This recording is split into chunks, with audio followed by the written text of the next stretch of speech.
प्राप्त कर लिया, गोद में खिलाने का सौभाग्य प्राप्त हो रहा है। देवता जिनके भाग्य की सराहना कर रहे हैं, ऐसे मां को गोद में बैठा नारद जी महाराज का आगमन हुआ। नारद जी महाराज का आगमन हुआ। राजा हिमांचल ने नारद जी को देखा, तुरंत जाते हैं, क्योंकि संत जब घर में आए तो संत का स्वागत करना चाहिए। और राजा हिमांचल का मानना है कि जिनकी कृपा से ऐसी बेटी की प्राप्ति हमें हुई है, सब संतों का आशीर्वाद है, देवताओं का आशीर्वाद है, इसलिए सबसे पहले सर्वोपरि सेवा इनकी होनी चाहिए। इन्होंने भगवान को हमारी गोद में बैठा दिया, क्योंकि भगवान तो स्वयं कहते हैं हमसे कोई ना कोई रिश्ता बनाइए, चाहे कोई भी रिश्ता हो, क्योंकि जो भी संसार ने हमें दिया है कुछ टूट जाएगा, कुछ फूट जाएगा, और टूटने फूटने से बचा तो अंत में छूट जाएगा। ये संसार या संसार का वैभव हमारे साथ में जाने वाला नहीं है, जो मिला है सब यहीं पर रह जाएगा।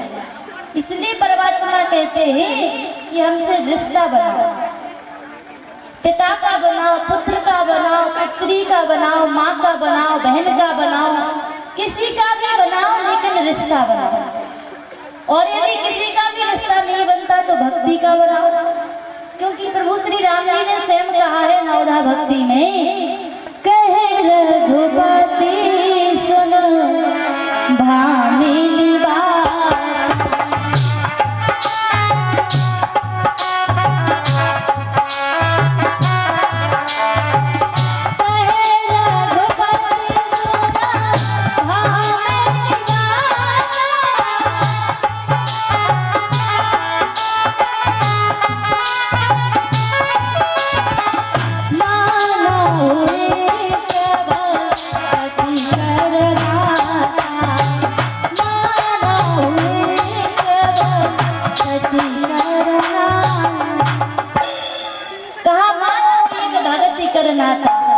रिश्ता तो बनाइए। आप जो भी रिश्ता भगवान से बनाते हो, भगवान उसी रिश्ते को साक्षात्कार करने के लिए वही स्वरूप में आपके सामने आ जाते हैं। एक बार एक संत जी उदास घूम रहे थे, स्वतंत्र स्वभाव था, कोई कपड़ों से संत बनता है, कोई घर छोड़ करके संत बनता है, लेकिन महाराज वो घर में रहते हुए भी संत की रूप में उदास घूम रहे थे। बरसाने की बात थी, भागवत होती रहती है, कथाएं होती रहती है, तो कथा हो रही थी। सेठ जी बड़े प्रेम से रोज कथा श्रवण करें। जब 7वें दिन की कथा हुई सुदामा चरित्र की, तो सेठ जी आए और व्यास जी के चरणों में सर रख कर के रोने लगे। पूछा, आप इतने उदास क्यों रहते हो? हम आपको 7 दिन से देख रहे हैं, आप बड़े उदास रहते हो, आपके उदासी का कारण क्या है? सेठ जी इतने रो रहे थे, फूट फूट करके रोने लगे और कहा, महाराज मैं इसलिए उदास रहता हूँ, मेरी उदासी का मात्र एक कारण है। कौन सा कारण? बोले, हमारा एक कारण है कि परमात्मा ने हमें एक भी बेटी नहीं दी, और बेटी का होना बहुत अनिवार्य है। हर घर में एक बेटी होनी चाहिए, एक बेटी और एक गाय हर घर में होनी चाहिए, क्योंकि ग्रंथ कहते हैं कि जिस घर में बेटी नहीं होती है उनके माता पिता को मोक्ष मिलने में समय लगता है। सेठ जी ने कहा कि मुझे परमात्मा ने एक भी बेटी नहीं दी, जिनके चरणों को पखार करके मैं भव से पार हो जाता, जिनका कन्यादान करके मैं मुक्ति को प्राप्त कर लेता। व्यास जी ने सुना तो व्यास जी ने कहा, सेठ जी आप इस बरसाने की पावन नगरी में रहकर के बेटी के लिए उदास हो, आप राधा रानी को ही अपनी बेटी क्यों नहीं मान लेते? सेठ जी ने जैसे ही सुना, व्यास जी कहते हैं, सुनो सेठ तुमको मिलब बरसाने शोभा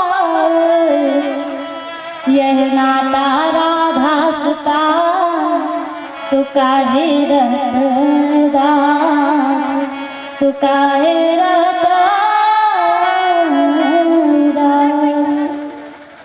आपको बरसाने का आवाज मिला है। आज सेठ जी ने जैसी बात सुनी तुरंत घर में जाते हैं। जिस कमरे में रहते थे उसी कमरे में राधा रानी का सुंदर सा चित्र बनवा लिया। अब सुबह भोजन करें तो राधा रानी को कराएं, शाम को भोजन करें तो राधा रानी को कराएं। जहाँ जाए राधा रानी से कह करके जाएं और जब वापस घर में आए तो भी राधा रानी को बताएं कि बेटा मैं आ गया। बड़े प्रसन्न चित्त में घूमा करें। किसी ने पूछ लिया महाराज आप इतने प्रसन्न क्यों घूमते हो? क्योंकि महाराज ये दुनिया है, यदि उदास रहोगे तब भी पूछेंगे कि उदास क्यों रहते हो, और यदि व्यक्ति ज्यादा प्रसन्न घूमे तब भी व्यक्तियों के हृदय में बात बचती नहीं है। महाराज जरूर कुछ ना कुछ है कि यहाँ इसलिए तो इतने प्रसन्न घूम रहे हैं। ना तो आपके दुख से सुखी है और ना तो सुखी हो तब भी सुखी। आज सेठ जी से पूछ लिया कि आप इतने प्रसन्न क्यों रहते हो? सेठ जी ने कहा भैया इसलिए प्रसन्न रहते हैं क्योंकि हमारे जीवन में अब कोई भी कामना नहीं रही है। सारी कामनाओं को भगवान ने पूरा कर दिया है। 3 बहू बेटे हैं घर में, सुख सुविधा है पूरी और संपत्ति भरी भवन में रहती है, नहीं कोई मजबूरी। और कृष्ण कृपा से जीवन पथ में नहीं है कोई बाधा। और मैं बड़भागी पिता हूँ, मेरी बेटी है श्री राधा, बेटी है श्री राधा। तो आप प्रसन्न क्यों ना रहो? परमात्मा ने 3 बेटे दिए हैं, तीनों का विवाह हो गया, संपत्ति की भी कोई कमी नहीं है। और तो और जिसकी बेटी राधा रानी हो उस पिता को क्या कष्ट होगा, क्या दुख होगा? मैं तो बहुत प्रसन्न हूँ। एक दिन की घटना है कि उनके घर में चूड़ी पहनाने वाली मनिहारन आया करती थी। तीनों बहुओं को चूड़ी पहना करके सेठ जी से पैसे दिया करते थे। एक दिन मनिहारन आई, चूड़ी पहना रही थी बहुओं को, बहू प्रेम से चूड़ी पहन रही थी। लेकिन हुआ क्या, बहुओं ने चूड़ी पहनी तो राधा जी ने विचार किया कि हमारे पिताजी के यहाँ मनिहारन आई है, क्यों ना हम भी चूड़ी पहन के आ जाए। तो राधा रानी ने रूप बनाया और घर में प्रकट हो गई, मनिहारन के पास में गई, मुझे भी चूड़ी पहना दो। मनिहारन ने विचार किया कि हमेशा तो मैं 3 को पहनाती थी, ये चौथा कौन है? क्योंकि सेठ जी के यहाँ चौथा तो कोई नहीं था। पर मनिहारन ने सोचा मुझे क्या, मुझे तो और पैसे मिलेंगे 4 को पहनाऊंगी तो।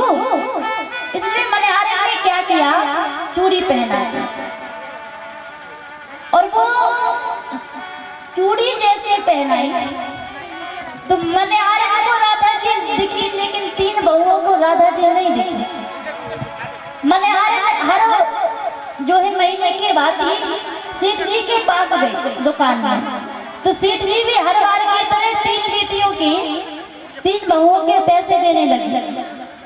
जब 3 बहुओं के पैसे देने लगे तो कहा महाराज हर बार मैं 3 को चूड़ी पहनाती थी, लेकिन आज मैंने 3 को चूड़ी नहीं पहनाई है, आज तो मैंने 4 को चूड़ी पहनाई है। सेठ जी बोले झूठ बोल रही हो, तुम्हें शर्म नहीं आती झूठ बोलते समय? आपको पता है मेरे यहाँ 3 बहुओं के अलावा चौथा कोई है ही नहीं, कोई रिश्तेदार आया नहीं है। मेरी पत्नी का स्वर्गवास हो गया, 4 वर्ष हो गए हैं, तो चौथा कोई है ही नहीं, तो तुमने चूड़ी किसे पहना दी? मनिहारन बोले महाराज हम झूठ नहीं बोल रहे हैं, हमने सच में चूड़ी पहनाई है। बात नहीं माने सेठ जी। बोले अच्छा, अब सेठ जितना कंजूस कोई होता है। एक बार एक सेठ के यहाँ मेहमान आए। अब सेठ ने सोचा कि